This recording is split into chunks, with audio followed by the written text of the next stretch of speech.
चढ़ा रहा है तुम्हें ये, और तुम भी ना। गीत रॉकी के छोटे भाई को दोस्त की तरह मानती। वो रॉकी के साथ उसकी भी जरूरतों का ध्यान रखती। लकी, ये रहे तुम्हारे कपड़े, धोकर प्रेस करवा दिया है, अलमारी में सजा लो। अरे रख दो ना भाभी अलमारी में भी। हाँ हाँ, सब भाभी करेगी तो तू क्या करेगा? रहने दीजिए ना माँ जी, शादी हो जाएगी तो खुद ही सुधर जाएगा। अरे रहने दो यार, तुम दोनों मेरे कपड़े यहीं पे रख दो। एक कपड़े अलमारी में रखने को क्या बोल दिया, शुरू हो गई। एक दिन, रॉकी सुनिए ना, कल जल्दी आ जाना, मुझे मायके जाना है, या सुबह छोड़ दीजिए और शाम को लेकर आ जाना। अरे नहीं नहीं, कल तो बिल्कुल पॉसिबल नहीं है, कल मीटिंग है। तुम लकी के साथ चली जाओ ना, और उसे कह देना कि शाम को लेकर भी आ जाएगा। लकी भाभी को लेकर मायके जाता है, शाम को लेकर भी आता है। आते वक्त, लकी, तुम्हारे लिए मैंने एक लड़की देखी है, बहुत सुंदर है। अच्छा, क्या बात है भाभी, मुझे भी दिखा दो। और उससे भी पूछ लो कि मुझसे शादी करेगी ना। इतनी सुंदर होगी तो मुझसे क्यों शादी करेगी भाभी? अरे वाह, क्या बुराई है तुम में, इतने अच्छे हो दिखने में। हाँ, बस अपनी भैया से थोड़ा कम हो। हाँ भाभी, आपको तो भैया से अच्छा कोई लगता ही नहीं है। लकी, तुम्हारे भैया हैं ही लाखों में एक। रात में दोनों घर आते हैं, लेकिन थोड़ी ही देर में उनके घर रॉकी की मौत की खबर आती है। हे भगवान, ये क्या हो गया? मेरा बेटा मुझे वापस कर दो। सब मिलकर माँ और गीत को संभालते हैं। एक दिन, गीत बेटा, अब तो रॉकी रहा नहीं, तू देख ले अगर मायके जाना हो तो। गीत कुछ नहीं बोलती और कमरे में चली जाती है। एक दिन बुआ सास उन लोगों के घर आती है। अरे भाभी, किसकी नजर लग गई आप लोगों के घर में? मुझे तो लगता है कि इस लड़की के ही पैर ठीक नहीं है, तभी तो आते ही हमारे घर का चिराग खा गई। बुआ सास की बात सुनकर गीत को रोना आ जाता है। वो अपने कमरे में जाकर जोर जोर से रोने लगती है। लकी को ये सब देखकर अच्छा नहीं लगता। बुआ क्या बोल रही हैं?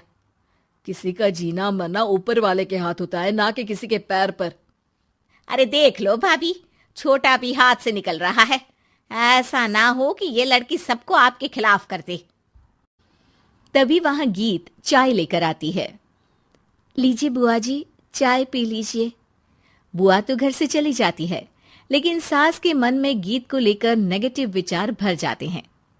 अब देख गीता, बहुत हुआ, यहाँ रहकर भी कुछ नहीं होगा।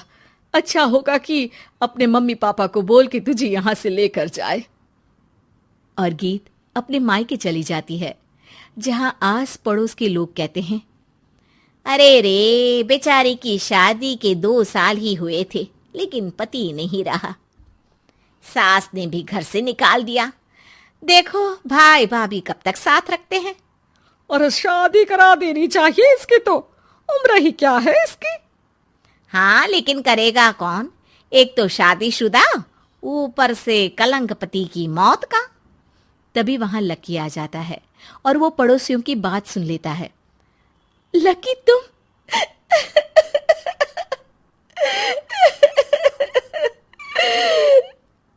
भाभी, ये जमाना आपको जीने नहीं देगा, लेकिन आप चिंता मत करना, मैं आपको आपके हिस्से की सारी खुशियां दूंगा। लीजिए, माँ ने आपका ये बैग भेजा है, इसमें आपके जरूरी सामान है जो वहीं रह गए थे। लकी देखता है कि गीत को ससुराल से लेकर मायके तक हर जगह सिर्फ ताने ही सुनने पड़ते हैं। वो सीधे अपनी माँ के पास जाता है। माँ, एक बात सुनो, ये कहाँ का न्याय है? एक लड़की जो छोटी सी उम्र में अपना पति खो चुकी है, वो अब दुनिया के ताने भी झेल रही है। यार, ये तो गलत है ना माँ। हमें भाभी का सपोर्ट करना चाहिए। क्या भैया होते तो भाभी को ऐसा देखकर दुखी नहीं होते? अरे देख लकी, ये समाज ऐसा ही है, और भैया होते तो गीत की ये हालत होती ही नहीं। बिना पति के औरत को तो ये सब झेलना ही पड़ता है। लेकिन कोई तो जरिया होगा ना माँ, भाभी भी हमारे परिवार का हिस्सा है। हम कुछ तो कर सकते हैं ना उनके लिए।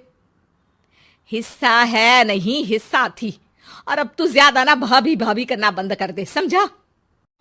कुछ दिन ऐसे ही बीतते हैं और एक दिन लकी देखता है कि गीत उसके ही कॉलेज में पढ़ने आई है। अरे भाभी, आप यहाँ कॉलेज में कैसे? लकी, मैंने पढ़ने का निर्णय लिया है। शादी के कारण मेरी पढ़ाई को बीच में ही रोक दिया गया था, पर अब जब कुछ नहीं बचा तो मैंने सोचा पढ़ाई में ही मन लगाऊं। अरे आपने बिल्कुल सही सोचा भाभी। किसी भी तरह की कोई भी जरूरत हो तो प्लीज बिना किसी हिचक के बताना, मैं हूं आपकी मदद के लिए। लेकिन कहते हैं ना, गीत की जिंदगी में सब कुछ बहुत दिनों के लिए ठीक नहीं रहा। और एक दिन क्लास में, अरे ये विधवा है, इसकी तो शादी हो चुकी है। क्या बात कर रहे हो? हमारे साथ तो बैठकर ऐसे पढ़ाई करती है जैसे बच्ची हो। अरे बच्ची नहीं, बहुत शातिर है ये। किसी को नहीं बताया कि ये शादीशुदा है, वरना हम इसे आंटी आंटी कहकर पुकारते ना।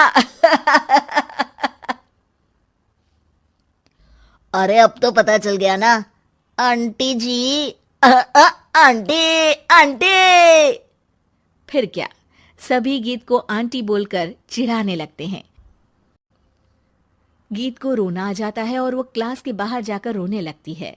सामने से लकी आ जाता है। अरे क्या हुआ भाभी, आप रो क्यों रही हैं?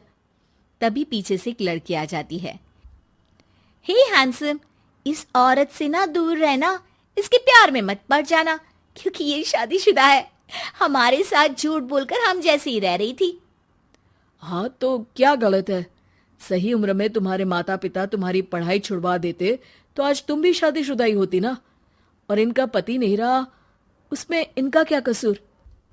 अरे कोई अपने जीवन को नई शुरुआत दे रहा है तो तुम लोगों को क्यों मिर्ची लग रही है? अरे तुझे बड़ी दया आ रही है, कर लेना तू शादी। लकी तब तो कुछ नहीं बोलता, लेकिन ये बात उसके मन में घर कर जाती है। और फिर एक दिन, माँ, मैं गीत से शादी करना चाहता हूँ। अरे क्या बक रहा है बेटा, तेरा भाई तो खा गई वो, अब मैं अपना दूसरा लड़का नहीं खो सकती। नहीं माँ, मैं गीत को यूं परेशान नहीं देख सकता। उसका कॉलेज में भी लोगों ने जीना मुहाल कर रखा है। मैं उनसे शादी कर उन्हें फिर से इस घर की बहू बनाऊंगा। तुम मानती हो तो ठीक है, नहीं तो मैं घर छोड़कर चला जाऊंगा। अरे मुझे मंजूर है बेटा। लकी माँ के साथ गीत के घर जाता है और उसका हाथ मांगता है। घर वाले मान जाते हैं। थोड़े से इनकार के बाद गीत भी लकी से शादी करने को मान जाती है।